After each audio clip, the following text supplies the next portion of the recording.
네, 오늘도 말씀 안에서 함께 나눔에 감사합니다. 오늘 제 본문의 말씀을 가지고 성령을 구하는 사람, 성령을 사려는 사람 두 번째 내용, 본문의 내용을 가지고 함께 나누도록 하겠습니다. 우리가 지난주에 와락을 했기 때문에 조금 기억을 좀 더듬어 보시면서 말씀을 좀 이어가 보면 좋겠습니다. 오늘은 우리가 두 가지 그룹을 보게 될 텐데, 하나는 베드로와 요한, 또 하나는 시몬입니다. 이 베드로와 요한은 성령이 주도해 가시는 화해의 사역에 열린 마음으로 참여한 자들이고, 오늘 이 시몬은 성령이 임하는 현실을 보고 자신의 욕망에 따라 그 성령을 취하고자 했던 자였습니다.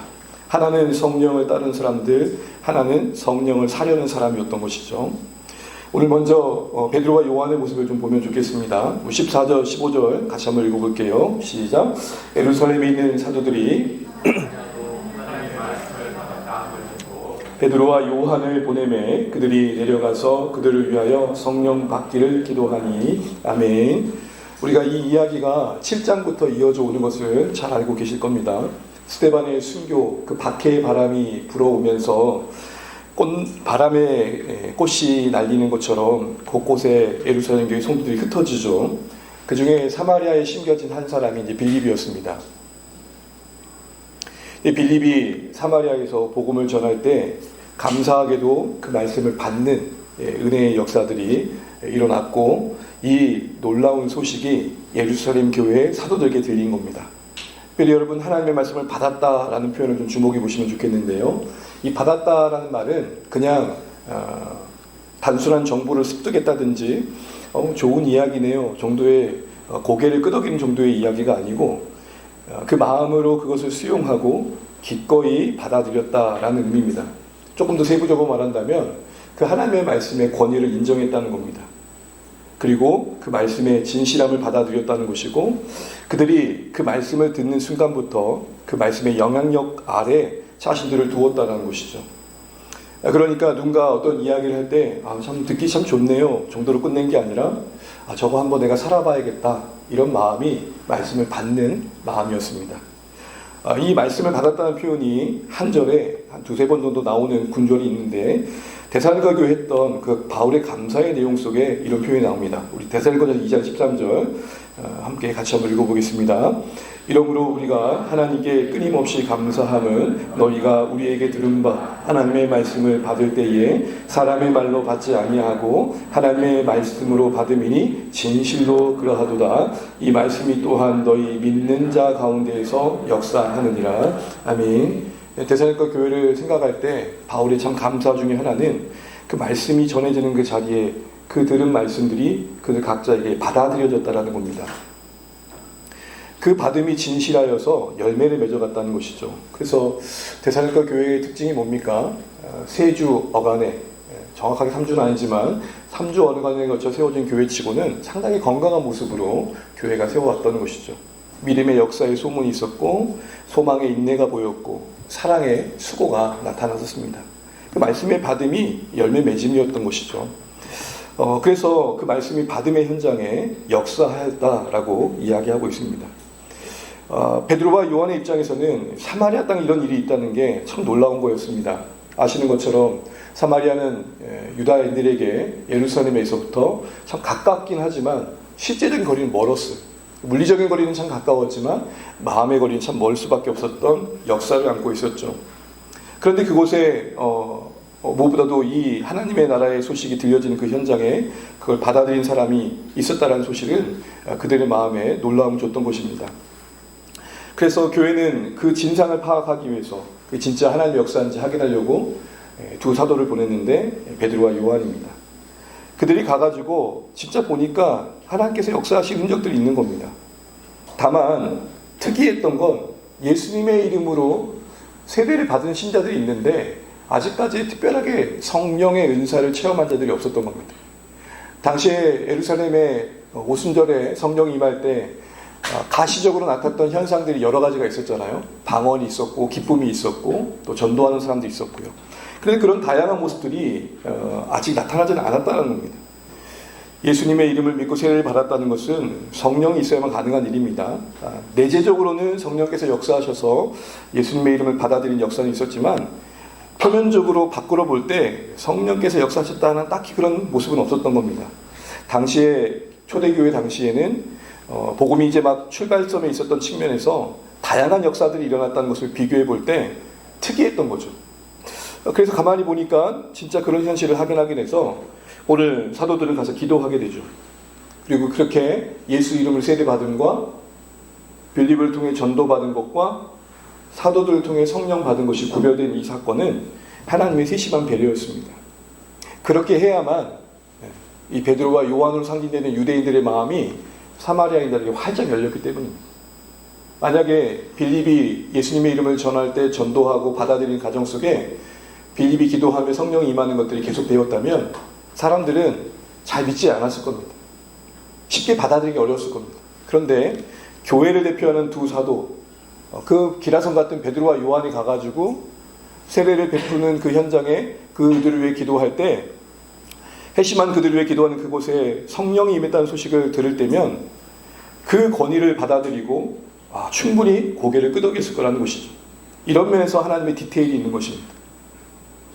그래서 이 요한과 베드로가 그곳에 가서 성령을 구할 때 하나님의 은사가 그들 가운데 임하는 것을 그들이 보게 되죠.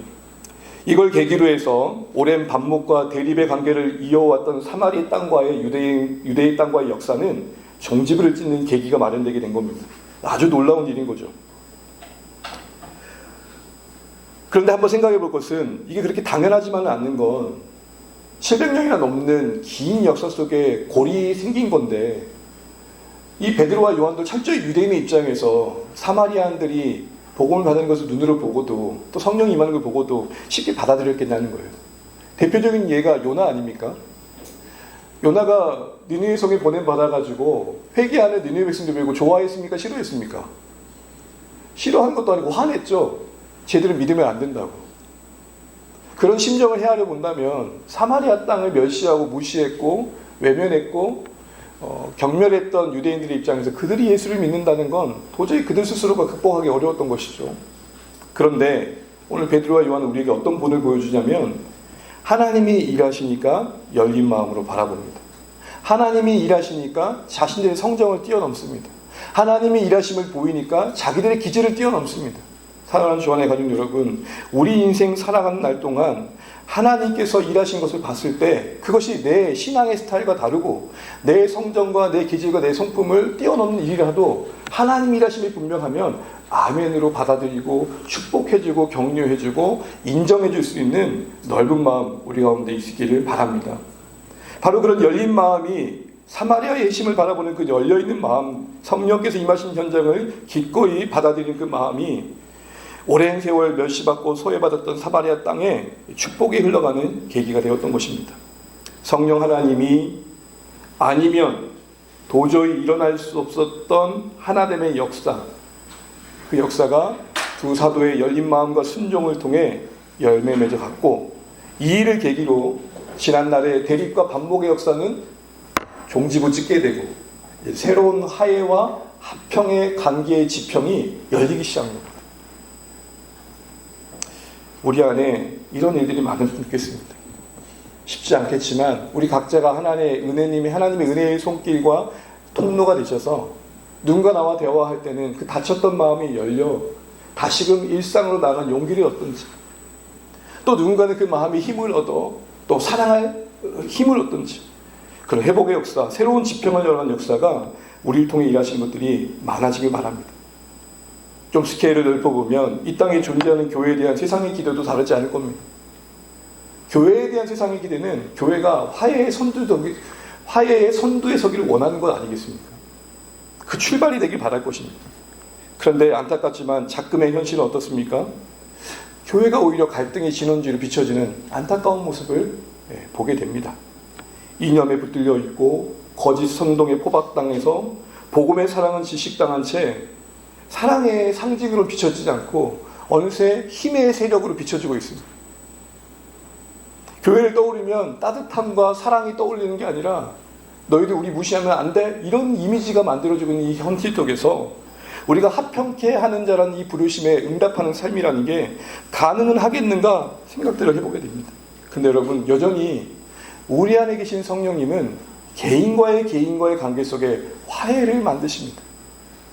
교회 가운데 역사하시는 성령님은 그리스도께서 피 흘려 사신 그 복음으로 세상과 화평케 하기를 기대하고 계십니다.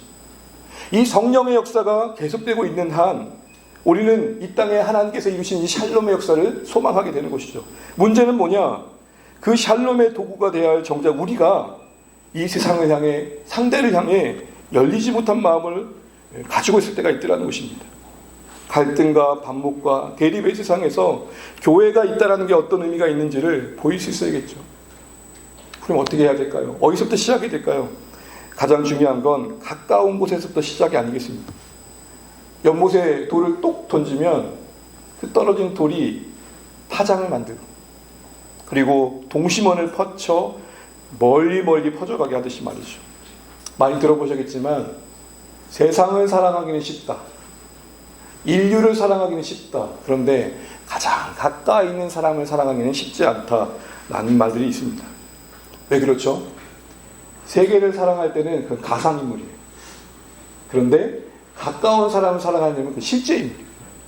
마주해야 되고 그 말을 들어야 되며 바라봐야 돼. 매일 마주치는 그 사람을 사랑한다는 것은 우리 안에 많은 포기를 요구할 때가 있고, 이해를 필요로 할 때가 있고, 참음과 자기 부인을 요청할 때가 많기 때문이죠. 여러분 어떠십니까? 세상의 평화, 이 땅의 평화를 생각하기 전에 우리 삶에서부터 극복해야 할 사마리아가 있지 않는지를 어떻게 한번 돌아보시면 어떨까 싶습니다. 복음 그 은혜와 사랑의 훈풍, 그 따뜻한 바람으로 우리의 마음의 냉기가 풀리고 좁아진 마음 그 빈틈 사이로 바람 스쳐 지나 틈을 만들면 좋겠습니다. 그 틈 사이로 햇빛이 보이고 나눔이 머물며 숨통이 튀어 그 부는 바람으로 서로를 살려주는 여백이 있는, 열림이 있는, 수용이 있는 그런 관계를 만들어가는 일들에 우리 힘으로 할 수 없으나 성령의 도우심 속에 여러분 각자가 여러분 삶의 자리에 주체가 되어주시기를 간절히 축복합니다. 사랑하는 주안의 가족 여러분, 누가 이런 기도를 드렸대요. 저 사랑하고 싶습니다 라고 기도했더니 응답은 원수를 붙여주시더라는 거예요. 우리가 기대하는 사랑은 큐피트 화살 딱 하나 맞아가지고 마치 환각제 하나 맞듯이 세상이 갑자기 아름다워 보이는 뷰티풀, 원더풀. 그런데 하나님이 우리 안에 만들어가신 사랑의 여정은 의외로 그렇지 않아요. 마주하는 그 사람을 대하는 온갖 생각들과 싸워야 돼요. 그 다른 기질과 성품 속에서 오고 갈 수밖에 없는 불협화음의 요소들을 극복해내야 돼요. 그 과정 속에서 우리는 사랑의 절실함을 깨닫는, 우리가 5월 달에 4가지 사랑에 대해서 나눌 겁니다. C.S. 루이스의 저자의 책인데 사랑에 대한 인사이트가 참 놀라워요. 우리가 알고 있는 사랑이 정말 사랑인가에 대한 대물음을 할 수밖에 없는. 여러분 한번 돌아보시죠. 우리는 어떤 사랑을 기대하고 계시나요? 또한 우리 안에 그런 훈풍이 불어들어 마음이 녹아짐도 필요하고, 상대를 향해서는 그를 보는 게 아니라 그와 함께 하시는 하나님을 보는 믿음의 안목을 더 키우는 게 필요할 것입니다. 오늘 이 설교만 아니었으면 저는 오늘 아침 아이들에게 겁나게 소리를 질렀을 겁니다. 마음을 지키느라 겁나 있었습니다. 끝나고는 달라지겠죠. 우리의 일상 속에 작은 일들 속에서 우리를 화평케 하는 자로 부르셨던 이 하나님의 소명이 진실하게 또 가벼이 여겨지지 않는 우리 삶 되시면 좋겠고, 은혜 안에서 쉽지 않겠지만 극복해가는 사마리아들이 더 많아지시기를 간절히 축복합니다. 그것이 성령을 구하는 사람들의 인생 속에 맺혀져가는 열매이고, 성령을 따라 살아가는 사람들이 만나야 될 삶의 모습이라는 것입니다. 오늘 두 번째 볼 수 있는 모습은 시몬인데요. 이 시몬을 보게 되면 그렇게 아름답게 성령이 임하여서 사마리아와 유대의 오랜 반목의 역사가 해결되는 그 은혜의 시작을 보면서 딴 생각을 하고 있는 시몬을 보게 됩니다. 우리가 보통 이걸 동상이몽이라 그러죠. 같은 자리에 있는데 속 생각을 꺼내보면 다 다를 때가 있습니까? 없습니까? 있어요. 어떻게 이렇게 같은 현장을 바라보도 생각이 다른지. 견해가 다르다는 게 문제겠습니까? 그런데 오늘 시몬은 그가 그 마음에 메인 바 그 욕망과 옛 습관을 떠나지 않고 그 결을 따라 그 현장을 보고 있다는 것입니다. 성령이 임하심을 보면서 아마 사마리아의 핵심자들은 그나마 그들 안에 일어나고 있는 그 예수님의 이름을 믿음으로 발명한 변화들에 대한 의심은 거두게 되었을 겁니다. 무슨 말이죠? 가시적인 성령의 은사가 임함으로 그들의 믿음은 더 견실해졌을 겁니다. 이 모든 것들이 더 잘 되는 방향으로, 사마리아가 복받는 방향으로 진행되었을 겁니다. 성령을 받는 그 순간, 바로 그 순간 사마리아의 전도는 최고의 절정이었습니다. 그런데 그 최고의 절정의 한 복판에 있었던 시몬은 그것과 어울리지 않는 생각을 하고 그 현장을 바라봤다는 겁니다. 어떤 생각을 합니까? 그 성령의 임하는 현실을 보면서, 사도들 통해 임하는 그 능력을 보면서 그 능력을 돈 주고 살려는 생각을 하는 겁니다. 이거는 하나님 보시기에 합당하지 않았습니다. 그래서 21절에 뭐라고 말합니까? 하나님 앞에서 시몬아 네 마음이 뭐 하지 못하나니? 바르지 못한다. 이렇게 얘기를 들었던 겁니다. 여기서 한 가지 좀 짚고 넘어갈 게 있습니다. 사마리아 입장에서는 그 소외받고 영적으로 멸시받았던 그 땅에서는 이렇게 큰 기쁨이 임하고 행복했던 날이 언제 있었나 할 정도로 정말 축제 같은 날들이 진행되고 있었습니다. 복음과 함께. 그런데 그 은혜의 현장에, 그 은혜의 현장을 파토낼 만한 그릇된 생각을 한 사람이 성경에 소개되고 있는 것입니다. 이 한 사람을 무시할 수 없는 건 그가 이전에 가지고 있던 영향력 때문입니다. 여러분 기억을 좀 더듬어 보시면 빌립이 전하는 복음이 사마리아 땅을 변화시키기 전에 가장 영향력을 끼쳤고 높은 자나 낮은 자나 그를 따랐던 그 사람이 바로 누굽니까? 시몬입니다. 그의 이름은 큰 자라 이름할 만큼 그를 모르는 사람이 없었고 그는 모든 정치, 경제, 사회 모든 영역에 손을 뻗치고 있었습니다. 그런데 빌립이 와가지고 복음을 전하면서 그가 이전에 권한 그 유세를 떨 수 없게 된 거죠. 그런데 지금 자신 앞에 놀라운 일이 벌어진 겁니다. 잘 되어가는 이 상황 속에 오늘 이 시몬이 품은 생각이 이면엔 악한 자의 갭이 없었겠습니까? 그렇습니다, 여러분. 잘 되어가는 상황에 사탄의 입장에서는 그것이 절호의 기회가 될 수 있다는 것을 잊으면 안 됩니다. 잘 믿고 열심히 믿고 주도적으로 뭔가 헌신해 가고 믿고 살아가는 가운데 언제나 악한 자는 우리 자신을 포함하여 공동체 속에 유혹과 때로는 어려움을 끼쳐가지고 흔드는 경우가 많습니다. 우리 이미 5장을 지나오면서 그걸 확인했습니다. 5장에 아나니와 삽비라 부부가 땅을 팔아 얻은 돈의 일부를 숨겨서 다 드린 것처럼 감췄잖아요. 그러니까 아나니와 삽비라는 속인 거죠. 교회를 속이고 사람들 앞에 속여서 자기들은 대단한 헌신을 하는 사람이라는 명예와 함께 실속을 챙긴 겁니다. 근데 하나님은 다 보고 계셨죠. 그런데 여러분 그 결과가 어땠습니까? 너는 하나님을 속였다 그러면 책망을 받죠. 근데 제가 드리고 싶은 말씀은 이 아나니와 삽비라 사건이 언제 기록됐냐는 거예요. 5장을 한번 보세요. 바로 4장 마지막 절을 보게 되면 교회가 은혜로 가득할 때였어요. 아나니와 삽비라의 입장에서도 자신들이 그래도 이렇게 이름을 올릴 정도면 나름 그 공동체 안에서는 리더 역할을 했던 사람들이었어요. 신앙적으로 개인적으로 잘 나가고 있었고 교회적으로도 은혜가 가득했어요. 그런데 그때 하나님의 징계가 임할 수밖에 없는 일들이 일어난 겁니다. 그러니 잘 될 때 영적으로 깨어 있어야 마땅하겠죠. 우리가 힘을 더 가질수록 또 부가 더 생길수록 높은 자리에 갈수록 영향력이 커질수록 하나님 주신 복이라고 생각하고 좋아할 것만이 아닌 게 바로 그 자리가 악한 자가 일하기 또 좋은 기회라는 겁니다. 저 개인적으로 설명해볼까요? 목사님 요즘 설교 너무 잘하시는 것 같아요. 칭찬받을 때가 넘어질 때인 거예요.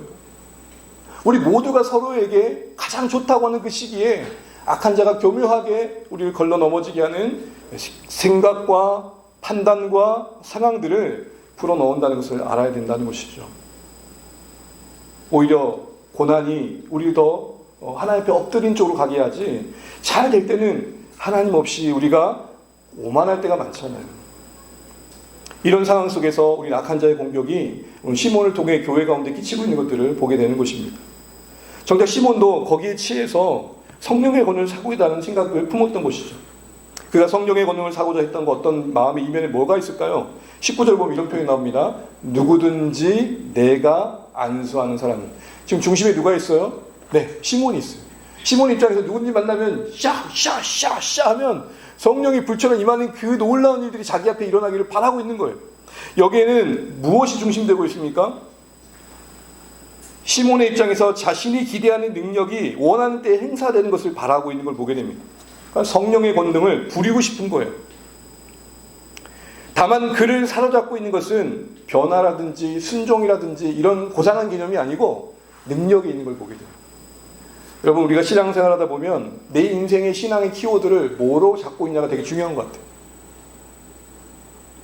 사도행전 20장에 보게 되면 바울이 에베소 교회 장로들을 밀레도에 불러놓고 내가 여러분 가운데 이렇게 살았죠 하면서 꺼낸 제일 첫 반지는 뭐냐면 모든 겸손과 눈물을 기억할 것입니다 였습니다. 과거의 이야기를 꺼낼 때 우리는 약간의 허풍이 들어갑니까, 안 들어갑니까? 제가 아는 선배가 군생활을 너무 리얼하게 해가지고 보직이 뭐였어요 했더니 PX병이라고 그래요. 우리는 군대만 갔다 오면 특공대가 되죠. 일단 갔다 오면 기본적으로 특공대가 돼요.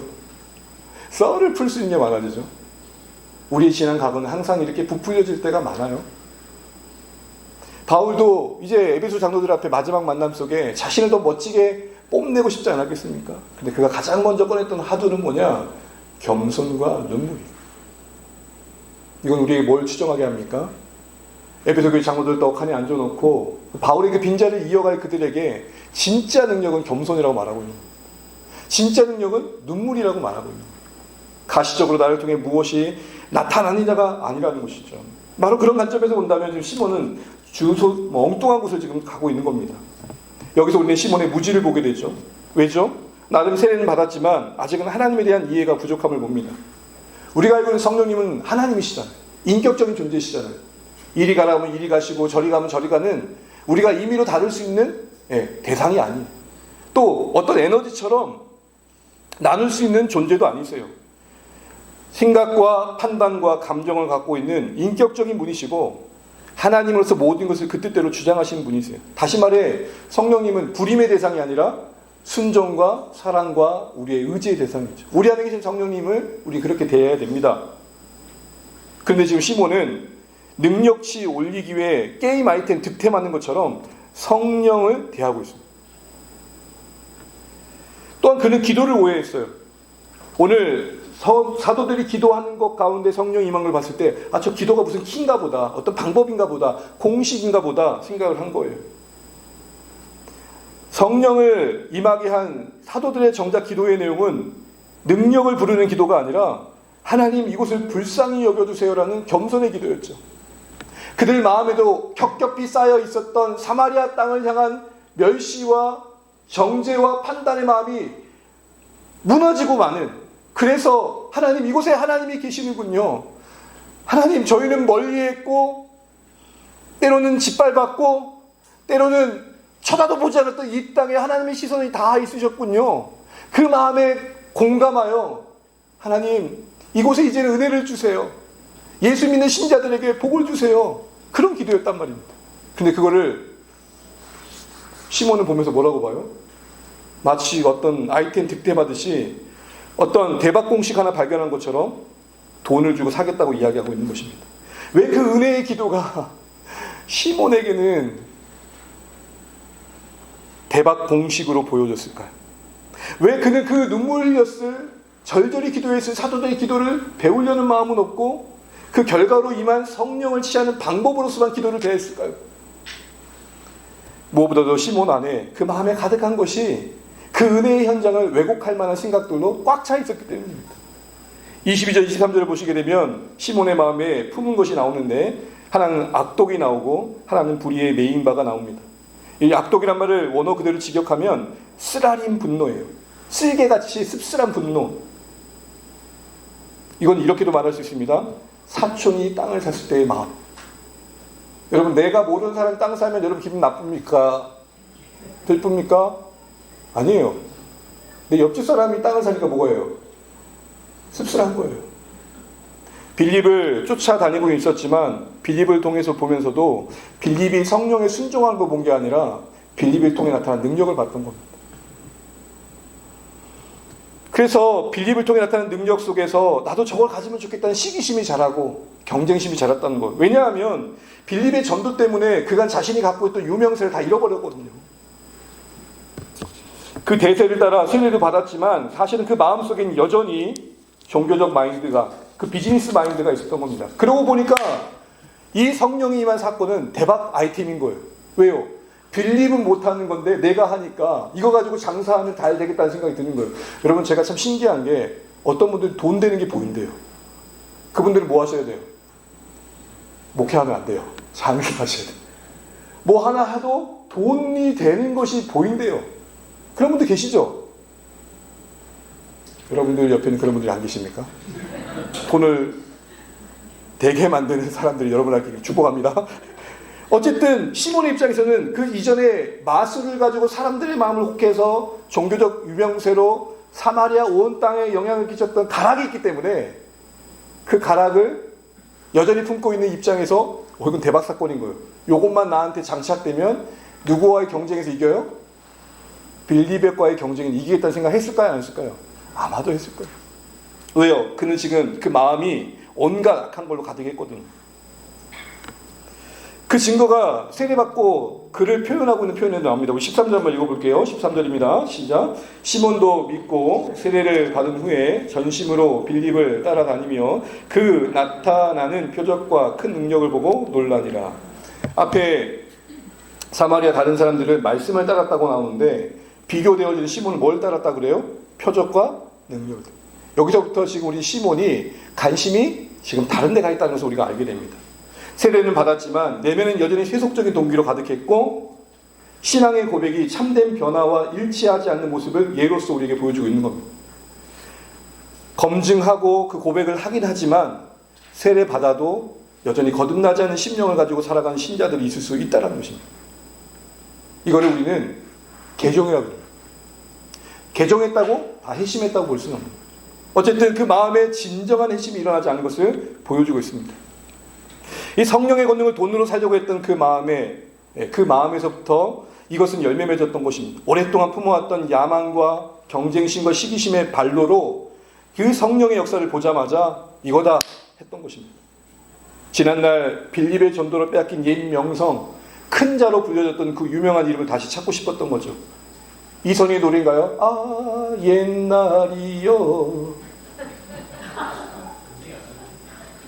제 목소리 좀 이해해 주세요.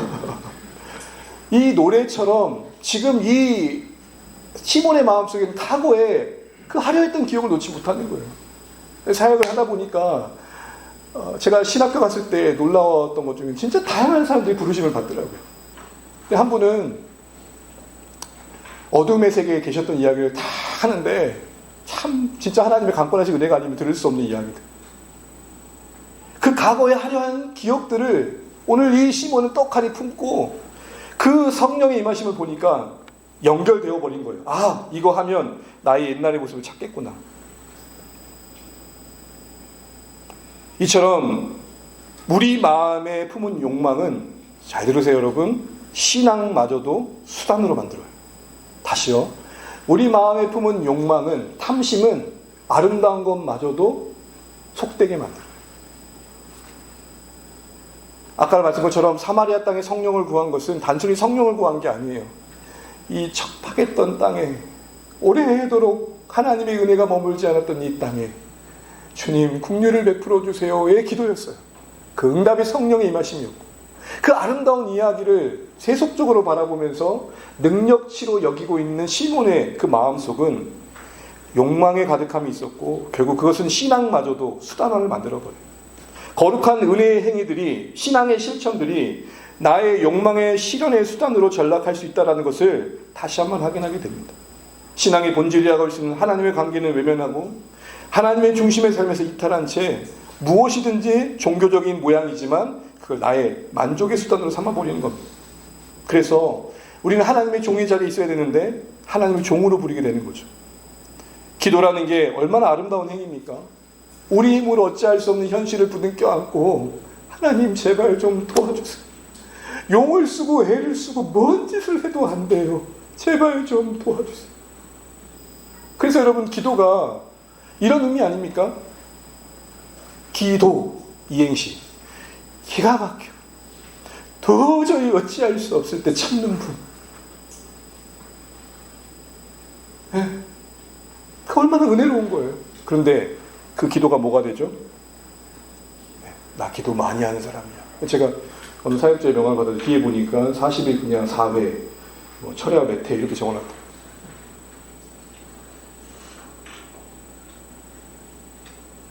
또한 그 기도가 하나님 앞에 자신을 숨죽여 그 음성을 듣는 자리가 아니고 하나님 앞에 그 뜻을 관철시키죠.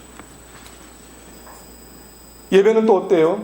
예배 그 자체가 감사이고 죄인 되었던 우리가 하나님을 예배할 수 있는 게 기쁨인데 복을 받는 수단이 되어버렸죠. 봉사는요 인정의 도구가 되어버리죠. 헌금은요 더 많이 복 받으려면 헌금하세요. 수단이 되어버렸죠. 우리 안에 주신 은혜의 감사의 고백이 아닌 방법이 됩니다. 시몬의 모습에서 또 우려가 되는 건 뭡니까? 이런 현실을 떠안고 있음에도 불구하고 회개를 회피하더라는 거예요. 22절 같이 한번 읽어볼게요. 함께 읽습니다. 그러므로 시작. 그러므로 너의 이 악함을 회개하고 주께 기도하라. 혹 마음에 품은 것을 사하여 주시리라. 지금 엄히 얘기하고 있는 거예요. 회개해야 너의 이 상황에서 하나님께서 건져주실 거다. 근데 시몬의 응답 24절 읽습니다. 시작. 시몬이 하나도 내게 임하지 않게 하옵소서 아니라. 뭔가 회개인 듯 아닌 듯한 느낌 들지 않습니까? 여러분 회개이면 지금 지적받고 있는 악에 대한 인정과 고백, 용서를 구함이 있어야 되잖아요. 그런데 자기는 기도할 생각이 없고 누구에게 기도를 떠넘겨요? 베드로에게 기도를 떠넘깁니다. 그리고 구하는 것도 저의 죄를 용서해달라고 대신 기도해 주세요. 그것까지 했으면 이해가 될 거예요. 근데 뭐라고 하죠? 벌만 안 받게 해주세요. 여러분 우리 아이들이 훈육하다 보면 정말 엄마 아빠의 마음을 헤아려서 자신의 무지와 오판에 대한 깨달음과 인식과 자각 속에 다시는 그리하지 아니하겠습니다 라고 회개하는 인생들을 제가 본 적이 없어요. 다만 이 시간을 지나야 밥을 먹고 다만 이 시간을 지나야 용돈을 받고 다만 이 시간을 지나야만 자기가 숨 쉴 수 있으니까 소위 면피용으로 용서를 구할 때가 더 많았던 것 같아요. 제가 그랬어요. 걸리면 일단 어떻게 해요? 엎드려야 매를 덜 맞아요. 버티면 더 맞아요. 그러니 지혜는 뭐예요? 바싹 엎드리는 거예요. 그래 한 달은 덜 맞아요. 그게 핵인가요? 더 넓혀볼까요? 지옥만 안 가게 해주세요 라고 예수 믿는 거 믿음일까요? 우리의 구원은 그 하나님 아들 예수님과의 관계 속에 사랑을 꽃피워주는 건데 마치 하나의 예수님이 방법이 돼서 내가 천국 가냐 지옥 가냐의 수단이 되고 있는 거잖아요. 사랑하는 주안의 가족 여러분, 오늘 시몬의 회개에서 우린 진정성을 보기 어렵습니다. 형벌을 면피하기 위한 고백만 있을 뿐입니다. 저를 새롭게 해주세요가 아니라 나를 살려주세요 기도해요. 참된 회개는 뭐죠? 하나님 저를 불쌍히 여겨주시고 이 악한 현실에서 저를 건져 바른 길 가게 해주세요 아닙니까? 더 나아가 시몬 베드로의 거듭된 경고의 엄중함을 자박했어야 돼요. 내 은과 함께 내가 망할 거라는 걸 깊이 와닿게 여겼어야 돼요. 그런데 어떻게 여겼죠? 그것조차도 크게 여기지 않았던 거죠. 성령을 수단화하려는 순간 시몬은 그 능력을 소유하는 것이 아니라 자신이 타면 그 능력에 의해 심판의 자리에 갈 수밖에 없다는 것을 알아야 했다는 것입니다. 원하고자 하는 바로 그것이 나를 망하게 할 수 있다는 거예요. 우리 보잖아요. 명예를 위해 살았던 사람이 명예 때문에 망하잖아요. 부를 위해 살았던 사람이 걸고 그것 때문에 걸려 넘어지잖아요. 여러분 반지의 제왕이라는 오랜 영화 아시죠? 거기 나온 절대 반지의 특징이 뭐예요? 어마어마한 능력을 갖고 있지만 결국 그걸 끼면 자기가 원하는 걸 하는 게 아니라 뭐에 종속돼요? 보셨군요. 절대 반지는 절대 끼면 안 되는 반지예요. 그래서 영화의 컨셉이 뭐예요? 그 만든 곳을 향해 그곳을 가서 그걸 제거하려고 가는 영화잖아요. 끼면 안 된다. 그래가지고 골룸 하면서 나오잖아요. 골룸이 보스 왜 절대 반지 오래 끼다 그렇게 된 거 아니에요? 지금 시몬이 만약에 이런 하나님의 막음과 멈춰 세움과 그건 아니야가 없었으면 달려갔다면 그는 그 능력을 구하는 탐욕의 그 인생이 골룸이 됐을 거라고. 골룸을 또 모르신 분이 계십니까? 흉내 내야 됩니까? 골룸.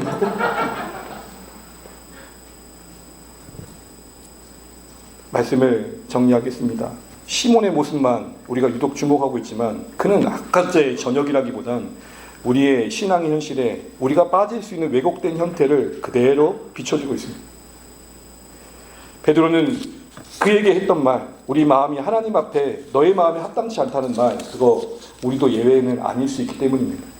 그러므로 시몬을 통해 주시는 도전 앞에 성령을 따르는 게 아니라 성령을 붙들어 자신을 위해 사용하고자 했던 그의 욕망 앞에 우리 자신을 돌아보시죠.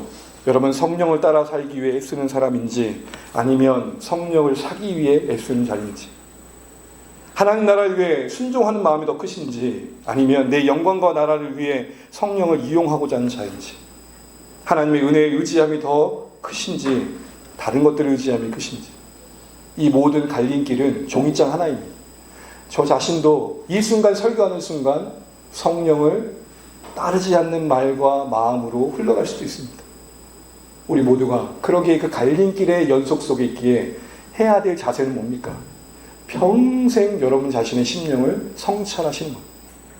그래서 다윗은 이런 고백을 우리에게 도전합니다. 우리 이 말씀 읽고 마치겠습니다. 시편 139편 23절 24절입니다. 같이 읽죠. 시작.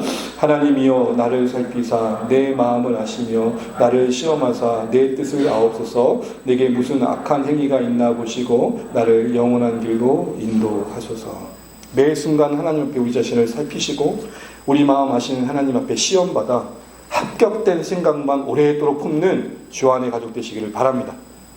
하나님이 인정하실 만한 생각, 하나님이 허락하시는 마음, 하나님이 부여해 주시는 뜻만 오래도록 간직하시기 위해 매 순간 매 순간을 지켜보시고 하나님 앞에서 고하시고 그 인도함을 받아가며 오늘 이 시몬의 삶이 우리에게도 나타날까 두려워하는 마음으로 내가 구했던 것과 함께 내가 망하는, 내가 골룸이 되는 이 끔찍한 사건이 우리 가운데 일어나지 않도록 다시 한번 우리가 하나님과의 관계가 돌아받으시는 오늘의 말씀 되시기를 간절히 축복합니다.